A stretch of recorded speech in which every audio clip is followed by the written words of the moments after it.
52 kisah terbaik Nabi Muhammad penuh hikmah teladan. Penulis Abu Al-Finzi Ruhul Ihsan.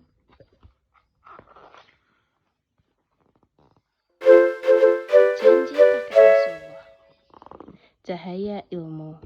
Keutamaan nazar. Allah Subhanahu wa Ta'ala memuji orang-orang yang menunaikan nazarnya. Barang siapa yang bernazar untuk taat kepada Allah, maka penuhilah nazar tersebut. Barang siapa yang bernazar untuk bermaksiat kepada Allah, maka janganlah melakukannya.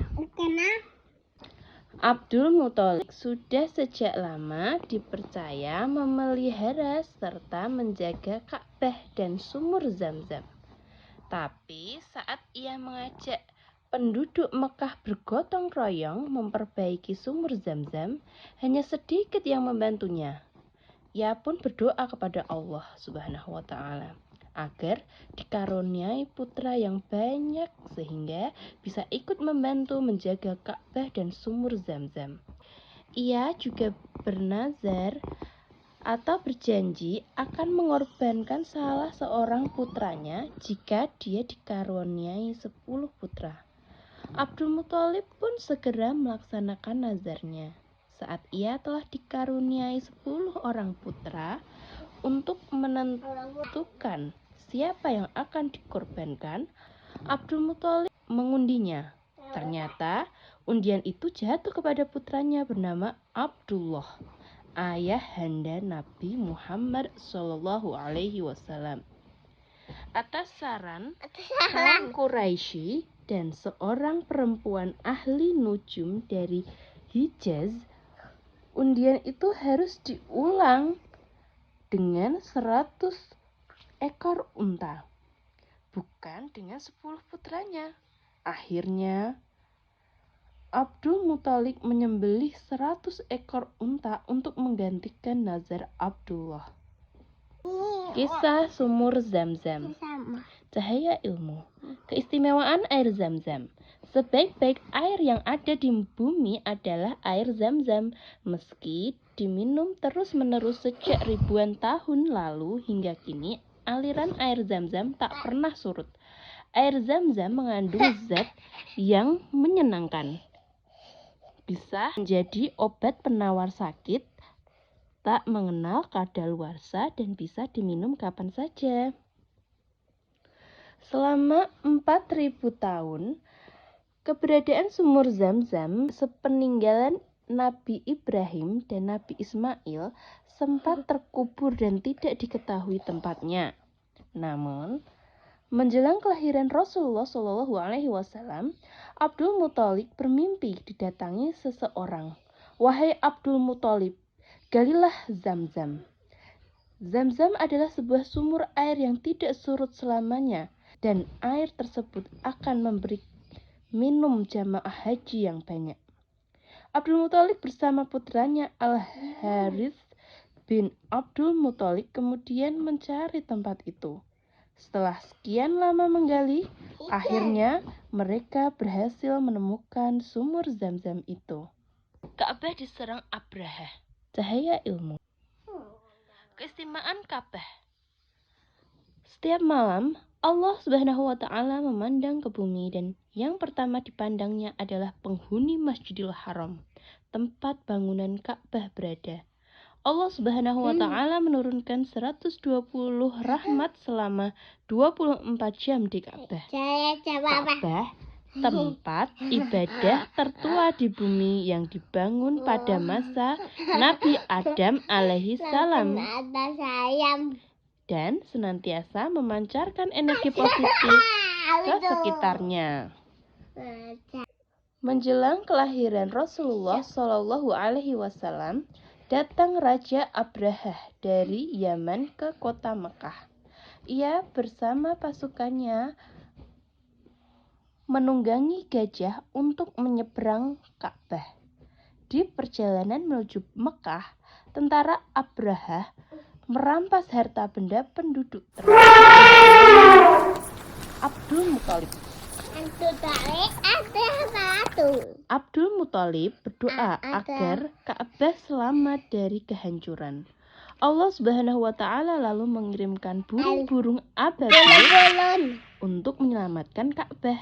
Burung-burung itu membawa batu-batu kecil. Lalu mereka melempari pasukan gajah Abraha dengan batu-batu yang dibawanya. Maha suci Allah Subhanahu wa Ta'ala. Pasukan gajah yang kuat itu tidak berdaya menghadapi serbuan burung-burung ababil. Gajah-gajah itu berjatuhan ke tanah. Ka'bah, tempat suci itu pun selamat. Mekah sebelum Rasulullah lahir. Cahaya ilmu.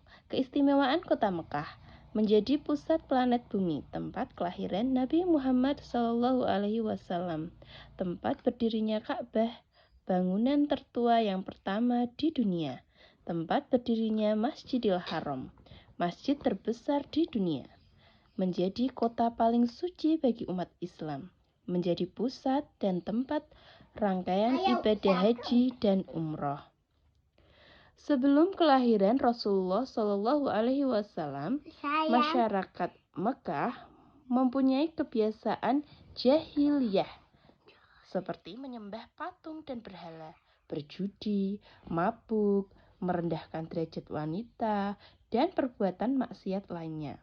Jahiliyah artinya zaman kebodohan.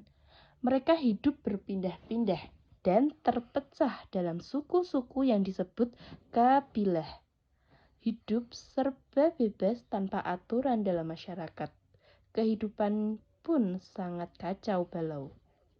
Mereka juga mempercayai berita-berita ahli nujum, peramal, dan dukun, serta menggantungkan nasib melalui burung-burung. Ketika ingin melakukan sesuatu, mereka suka mengusir burung. Ayahanda Rasulullah wafat. Cahaya ilmu, hikmah Rasulullah yatim. Agar Rasulullah memiliki kaitan langsung dengan Allah Subhanahu wa Ta'ala, agar Rasulullah SAW mengalami langsung kehidupan sebagai anak yatim dalam suka maupun duka, agar Rasulullah SAW memiliki pengalaman dan mengalami sendiri sebagai seorang miskin yang kekurangan, agar Rasulullah SAW menjadi contoh ideal bagi semua anak yatim. Abdullah 545 sampai 570 Masehi adalah ayahanda Muhammad. Ia adalah putra dari Saibah bin Hashim atau Abdul Muthalib yang menikah dengan Aminah binti Wahab. Suatu hari Abdullah pergi meninggalkan Aminah untuk melakukan perjalanan dagang ke Syria. Dalam perjalanan yang berlangsung selama beberapa bulan itu, Abdullah juga singgah di Yasrib. Di sana ia mengunjungi kerabat ibunda yang tinggal beberapa saat untuk beristirahat. Sayang, Abdullah kemudian sakit dan meninggal pada usia 25 tahun. Pada saat Abdullah wafat, Aminah sedang mengandung Rasulullah SAW. Keajaiban saat Rasulullah lahir, cahaya ilmu. Keistimewaan kelahiran Rasul, Bunda Aminah sama sekali tidak merasa kesusahan apapun selama mengandung Rasulullah. Ketika cahaya Rasulullah masuk ke dalam rahim Bunda Aminah, Allah Subhanahu wa Ta'ala memerintahkan malaikat supaya membukakan pintu surga Firdaus dan memberitahu semua penghuni langit dan bumi. Banyak peristiwa luar biasa yang mengiringi kelahiran Rasul Shallallahu Alaihi Wasallam. Misalnya, runtuhnya berhala-berhala di Ka'bah dan padamnya api persembahan kaum Majusi yang telah menyala selama ribuan tahun. Begitu juga selama hamil, Siti Aminah sering didatangi oleh ruh para nabi, seperti Nabi Adam alaihissalam, Nabi Nuh alaihissalam, Nabi Hud alaihissalam, sampai Nabi Isa alaihissalam. Sedangkan pada saat proses persalinan, Bunda Aminah dibantu oleh 4 ibu yang dimuliakan oleh Allah Subhanahu wa Ta'ala, yaitu Siti Sarah dan Siti Hajar, istri Nabi Ibrahim. Siti Aisyah, istri Raja Fir'aun yang selalu mempertahankan keimanannya, Siti Masitoh yang teguh mempertahankan akidahnya, meski ia dan keluarganya dimasukkan ke dalam tungku air yang mendidih oleh Raja Fir'aun. Rasulullah disusui Halimah. Cahaya ilmu, keistimewaan Muhammad kecil pada usia 5 bulan. Pada usia 5 bulan, Rasulullah sudah pandai berjalan. Usia 9 bulan sudah pandai berbicara. Dan pada usia 2 tahun sudah bisa dilepas bersama anak-anak Halimah mengembala kambing. Orang sering mendengar suara-suara yang memberikan salam kepada Rasulullah ketika beliau masih anak-anak. Penduduk Mekah pada masa itu biasa menitipkan bayinya kepada seorang ibu susu. Bayi itu akan dibawa ke desa yang berudara bersih dan dirawat selama beberapa tahun di sana. Mereka akan disusui oleh seorang ibu susu. Begitu pula Rasulullah. Ia disusui oleh wanita bernama Halimah. Halimah pun yakin kalau bayi yang disusuinya ini merupakan anak yang istimewa.